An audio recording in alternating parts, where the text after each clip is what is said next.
So I'm listening to the gentlelady from South Carolina about the witness being afraid to come in front of the committee.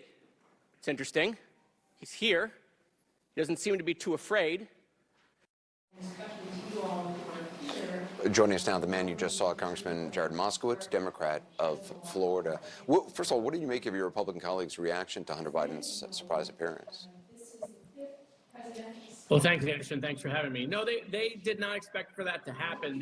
They're not used to aggressive strategy. And so, look, when Hunter walked in, the chairman's face turned white. They clearly didn't know how to deal with it. They want to throw Hunter in a basement, take his deposition, and then go out and lie to the American people about what Hunter said and never release the transcript. But the problem is the chairman himself several times said Hunter can choose whether he wants a public hearing or a deposition. And Hunter said, I'll do a public hearing. And then the chairman was like, oh, whoa, I forgot that I invited you to do that. And so, look, Hunter has called their bluff. They're backpedaling, trying to figure it out. But no, look, this was no different than the impeachment hearing that we saw a couple of weeks ago. This was a total embarrassment. One of my Republican colleagues said, this is why we shouldn't pick our chairman based on how much money we raise. We should pick our chairman based on their abilities. Hunter Biden is there. Did you know Hunter Biden was going to appear ahead of time? Do you think it was smart of him to do that? I didn't know he was going to come, but a couple weeks ago, remember, we saw that he did that press conference. So after that, I thought, look, it's 50-50, maybe he shows. So I was prepared that he would come in the event that would happen.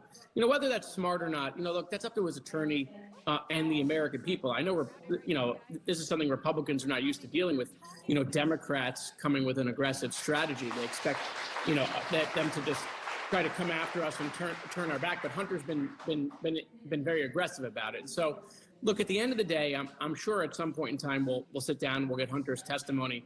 But, look, the chairman's eating his words. He invited Hunter to attend a public hearing, and Hunter came to attend a public hearing. But for some reason, my Republican colleagues don't want the American people to hear from Hunter Biden. It's very strange. It's also strange that you have 3 members of this committee that defied a subpoena and yet pretended like that never happened, and were just baffled by the fact that Hunter Biden came to this hearing. And so, look, oversight this whole year has been a Broadway show. It's unfortunate because there's a lot of really good oversight we can be doing for the American people. We can be helping, kids in this country from gun violence. We can be helping families afford their rent. We could be working on inflation. We could be doing all sorts of things. But this is why this has been one of the most unproductive Congresses in over 30 years. This is what they're focused on, and the American people do not care. Do you believe that Hunter Biden will ultimately testify? I do. I think we'll eventually get this worked out. I'm sure Hunter Biden and those folks will figure it out. There may be lawsuits. We'll have to see how that goes. I mean, it was no different than the last Congress. But Hunter Biden has accepted every term Chairman Comer put in his letter, that he was willing to not claim any defenses, that he was willing to testify, that he was willing to give them unlimited time, that he was willing to let them ask any question. The only accommodation he asked is that it be done publicly so the American people can hear that.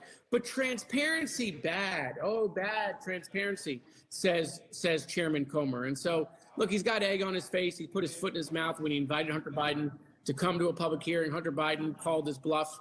And again, they're trying to figure it out. But I think the American people want to get to the bottom of this, and they want to figure out what's true versus false. And the only way we're going to do that is if people are watching at home. Both the House Oversight and Judiciary Committees have voted to approve the report recommending contempt of Congress resolution for Hunter Biden for failure to comply with a subpoena. Do you think that resolution is actually going to pass the full House and ultimately be referred to the Justice Department? Well, I don't know, Anderson. I mean, the only thing the House has done this year is removed a speaker and expelled a member. I mean, just today, the Republicans killed their own rule to pass a bill. So, they're doing everything they can to get back into the minority as fast as possible. So I don't know. They got a 3-vote majority. We'll see if they can pass it. Obviously, there's a lot of moderate members that will have to deal with it back in their districts. So I think that's very, very unclear at the moment. Congressman Moskowitz, I appreciate your time. No, thank you, Anderson. And thank you for everything you did for Marjorie Stoneman Douglas High School, where I graduated from.